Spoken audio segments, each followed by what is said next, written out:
Welcome into 5 Wide Fantasy. Today, a fantasy football mock draft. We're going with a 2QB draft for you guys. I know a few of you have been asking about it in the comments.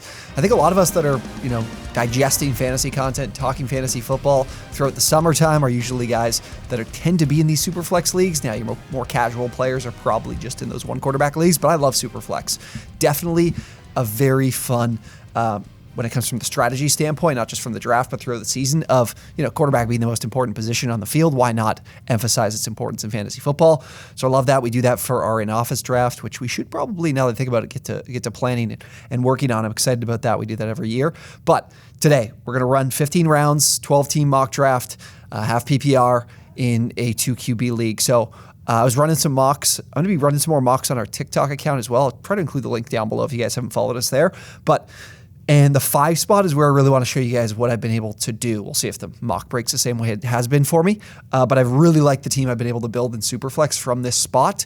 And really the strategy here comes to, I think for all those guys that are, 0 RB, talking about that from a 1 quarterback league, really emphasizes, I think, in 2QB from this early part is just, I've always found the most success I have is going heavy at the quarterback position. So let's get things started in the draft. Like I said, I'm going to probably look quarterback with my first 2 picks. That'll be the target here. And the 5 spot gives you a perfect chance to do so. So I could go with, our usual number 1 guy in our 1QB leagues with Justin Jefferson. But right now I have Justin Herbert and Lamar Jackson available at the quarterback spots. I really like going Lamar. I think Lamar is one of the guys that for me is my QB4 right now. And that is because Todd Monken's really opening up this offense for them in the passing game, but in general, putting the ball in Lamar Jackson's hands more. And I think that's going to lead to obviously better passing production, but also give him the chance to use his legs and score plenty of touchdowns on the ground, much like Jalen Hurts did last year. So I'm going with Lamar with my first pick over Herbert, who I still think has a big year, but I do think the Chargers maybe throw the ball a little bit less. And they're taking some risks on some big plays, so there could be some interceptions that continue for them. So we finally see pick 7 there for Jefferson coming off the board and running back going with pick 8. So yeah, this is exactly what I love. So exactly how I've seen this go the last time I ran the mock. I love Lamar Jackson, Deshaun Watson. Those 2 guys, Watson, I'm incredibly high on this year when it comes to this Browns team taking a leap similar to what the Eagles did last season. I know what Deshaun Watson is capable of when playing at his highest level. It's being a top 5 quarterback in fantasy football, and he's also got the legs to do so, not just the passing chops. So I think this provides you a massive advantage over your competition when you get 2 potential elite producers, and that's why drafting from this spot seems to be pretty advantageous for you. All right, so now we can start looking at the other positions. And for me, when we look at this spot, Jalen Waddle was someone or Amon or St. Brown I really would have liked here, but I still think that wide receiver is the way to go. And again, the running back position still provides some good value with guys like Derrick Henry, Josh Jacobs, Tony Pollard, Ramondre Stevenson. Those are definitely high-level guys, but I like what we can do with making sure we get high-level wide receivers in these early rounds, because that's where the fall-off is. There's some guys I really like that are going in the RB20s area that I can fill into these spots. So for me, I'm going with Devontae Smith. He's the guy I'm highest of on this group. It's between him and CeeDee Lamb, but I do think that with McCarthy calling plays, he's emphasized the importance of taking care of the football, and that's going to mean running the ball more. And then Brandon Cook steps in as a potential competition. So I'm very high on Devontae Smith heading into the year. If you haven't been watching my videos, he's one of the guys I absolutely love. He outproduced A.J. Brown closing out the season. His volume is fantastic. And now this Eagles offense could be throwing the ball more because last year they had the easiest schedule in the league. This year, not so much. So they were a very pass-heavy offense in first halves, had massive leads, and then kind of ran the clock out in second half. So I love Devontae. So our other options now, for me, Amari Cooper is my next highest wide receiver I have on my list. Keenan Allen is definitely right there as well. Debo is someone I'm relatively low on. Otherwise, I'm not considering any other wide receivers at this spot. Now, Tony Pollard makes his way all the way to here. Okay, that makes it kind of an unpass. The 3 guys I'd be looking at would be Amari Cooper, Tony Pollard, Aaron Jones. I love taking Aaron Jones in this spot, but Tony Pollard is a guy I'm a little bit higher on, so I am going to go Pollard with this pick. And then again, I'm still grabbing it. This really isn't a 0 RB thing. Pollard's a top 12 back for me, so we still got a good opportunity there. And now here's a great decision point between actually not even a decision point. Joe Mixon, Aaron Jones almost made it all the way back here. That would have been insane. Taking Dameon Pierce ahead of Aaron Jones would be crazy. The Kenneth Walker situation, even though he's hurt with the groin injury, could get a little bit better with Zach Charbonnet now looking to miss time. So I definitely still like Kenneth Walker. The wide receiver spot, man, I don't love a lot of these guys. I'm not confident in the Titans offense as it stands. McLaurin is one that's in some significant competition with a new coordinator. That leaves a lot of question marks for me. Yeah, Joe Mixon seems to be a pretty easy pick here. I like Darren Waller too. I don't think he'll make it back to me, which sucks, but we'll see. I like Mixon in this Bengals offense. There's really no competition for some of these most valuable opportunities. I know Chase Brown comes in, but I don't think that he'll really impede on Mixon's opportunity in a really good offense. So I love that. I wasn't expecting to go RB here, but man, I feel like I'm in a really good spot now. Wide receiver-wise, Chris Godwin and Christian Kirk, I really like. Mike Williams, I really like as well. Those are probably the two guys I'm definitely the biggest consideration to. Running back spot, like these are the guys that I really have a lot of questions with. Madison, not so much. I like Javonte Williams, but I wouldn't reach for him here. But I do think, as we get closer to the season, if he wasn't on the PUP list to start training camp, which is great news, I could find myself drafting him in this spot. Tight end wise, yeah, we didn't get Waller. Actually, Waller was one pick short. That would have been really nice if he made it to us. I find myself within these Superflex. We'll see how this goes in the mocks. I'm going to go Chris Godwin here. I like Godwin. I think the volume's still going to be great, even with Baker Mayfield at QB. I like Mike Williams. I think there's a lot of upside there as well, but I'm going to go Godwin. Tight end, it feels to me like the spot I seem to be kind of punting on. I can get Mike Williams right back. God, that works out fantastically. I find myself punting on tight end in these Superflex 2 QB leagues just because I really love the value that you're getting, especially from this spot of securing QB and then attacking these two big positions. Now, if a Darren Waller falls to me, I'll definitely look for him. It's hard, a Mark Andrews, Travis Kelce just aren't realistic when I'm trying to secure quarterback and secure a top-end option at wide receiver. So we'll make that work. But Mike Williams is an easy pick for me, unless there's anyone. Javonte's still available too. But I like what I did with running back between Pollard and Mixon. So I'd rather go to some of the guys I like farther down at running back on some upside with two guys that I think have lots of volume. So I'll get Mike because I love the Chargers are starting to move him around in the offense. I was reading up on their training camp, moving him around to make him available and getting him in better matchups because they do believe that he'll be the guy that teams will be really focusing in on and keying in on to stop.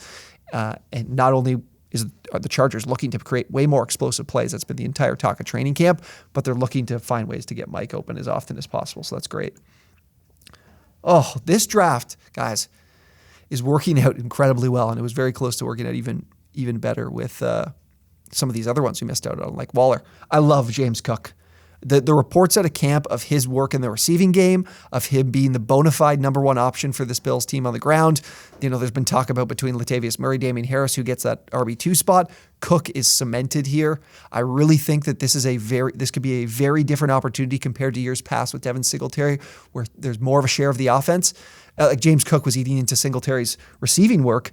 But there's no one here to eat into James Cook's receiving work. Like Damien Harris doesn't do that. Latavius Murray's not going to do that. So I love Cook. I really think this is a guy that goes overlooked, can have a year like Miles Sanders did last year, where it comes to a really good offense, scoring touchdowns, and then also chipping in as a receiver. So I love Cook. So we're really not, I absolutely love this team. Love this team. So let's see what's available at tight end. Dalton Schultz. Dalton Schultz is one I think if you watched every mock I've done, I've probably taken Dalton Schultz. We need to dive a little deeper into the tight end spot at some point here. But man, in this particular spot, I think between, you could get the upside of a Michael Thomas, maybe Elijah Moore makes it back to me. Those would be two guys at the wide receiver spot. Running back wise, I think with Bieniemy calling plays, Gibson is going to see a lot of receiving work out of the backfield. Penny, I love his upside to be the Miles Sanders of last season for the Eagles offense and scoring the touchdowns. Quarterback, we just see a massive run here that I do want to grab my QB3, but I'm going to wait because I like some of these guys between Stroud, Howell, Purdy a little farther down. So I know I can wait there. So we will just grab our tight end in Dalton Schultz. I think the Texans are a much better team than people are giving them credit for. Holy shit. Have you ever seen an 11 one round, 12 picks, 11 quarterbacks? So wide receiver, like everything's kind of back to us now. Jeez. Okay, we got 3. I love the upside of Penny. Now that again, this is about working with what you see from the draft. Massive run on QB.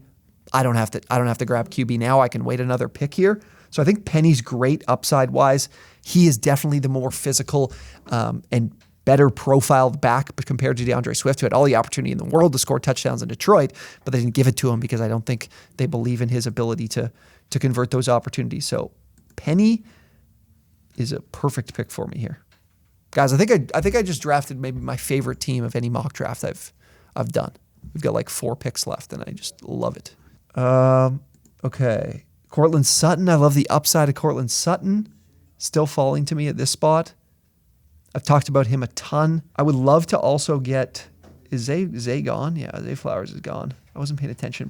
Bateman. Oh, yeah, they just went. If I could get Flowers to pair with Lamar Jackson, that would have been great. Or even Elijah Moore earlier. But let's go Cortland Sutton. I love the change in offensive scheme for the Broncos. That X receiver spot has been incredibly valuable for Sean Payton and Joe Lombardi in their previous stops. Also, obviously, Michael Thomas. And then the last couple of years, Mike Williams was great. Lombardi's the OC now for the Broncos. I think Sutton is in for having a big year. Okay, so now we could probably go QB. We waited on it. Nothing really changed. I like Purdy. I think Purdy is the better... I think Stroud... I think there's a couple quarterbacks here who have higher... No, it's probably just Stroud has higher upside. Like I could see Stroud breaking out in a big way, but he isn't... You might like his athleticism. He isn't much of a runner. Where Purdy comes into a really good offense, so that really elevates his floor, that when I do have to play him, I can feel pretty comfortable with what I'm going to get. I don't think the ceiling is really there, but that's completely fine with me. So I'm going to go Purdy as my third QB. 3 rounds left. Yeah, 3 rounds left. This is really about filling in. When I look at my roster, like this is really about grabbing some upside. I'm really comfortable with the guys that we currently have. So we'll start with running back. I have 1, 2, what do we have? Three running backs right now, or 4 running backs right now. So we can go after some guys that like Jaylen Warren. I think has some upside in terms of just being more efficient with his opportunities in Pittsburgh. If I felt a little less comfortable with the running back spot, I think a guy like Raheem Mostert or Jeff Wilson would be worth a shot on, because I do think there's some value in this Dolphins backfield. It's just really hard to figure out where it lies, just because it's a 3-headed split. The wide receiver spot, Jonathan Mingo in this Carolina offense has some major opportunity. I've already drafted Dalton Schultz, so I'm not too confident in adding Nico Collins. I think we'll definitely go. Yeah, I think I'm going to go with look at the running back spot here. Let's go Jaylen Warren. Again, we could. I also do want to consider the fourth QB. If nobody takes Stroud, I honestly will take him just for. Again, this is a rookie with some upside. Again, this as well. I say he wasn't a runner in college, but he also had some of the best weapons.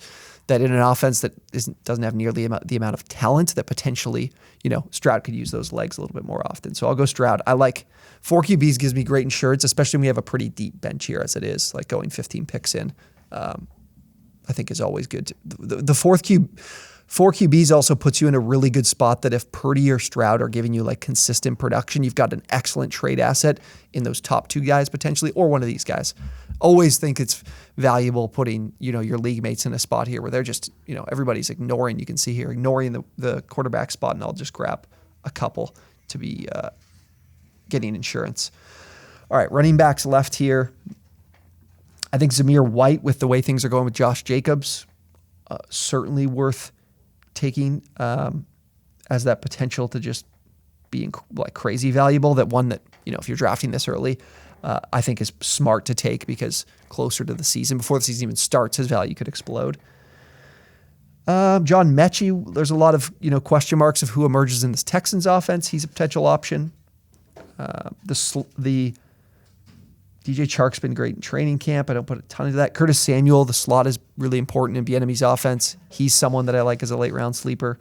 But I'm gonna go Zamir White. Just like I said, this early, you want to see what comes of the situation with Josh Jacobs in Las Vegas. Okay, so the team: Lamar Jackson, Deshaun Watson with our first 2 picks to secure the quarterback spots. Tony Pollard, Joe Mixon at the running back spots. Devontae Smith, Chris Godwin, a wide receiver.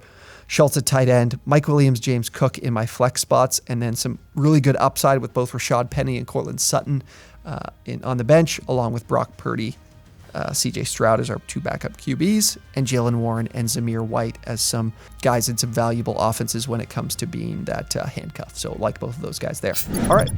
Again, let me know how I did here. Really love this team. I think it's some great strategy if you're in these early first like 5-6 picks, grabbing 2 quarterbacks, securing a pretty significant positional advantage. And then again, tight end can be one that I think in your SuperFlex leagues can be a little difficult unless there's some guys you absolutely love in terms of securing top notch. It might be that position where you're constantly checking out the wire, but I don't think that's necessarily a bad thing because you fill out some of these other spots really, really well. Anyways, thank you guys so much for watching. If you enjoyed today's video, be sure to drop a like. Please do subscribe to the channel as well if you enjoyed. We're dropping 5 pieces of content on fantasy football each and every week moving forward. Very excited for the NFL season. Thank you guys so much for watching, and we will see you on the next one.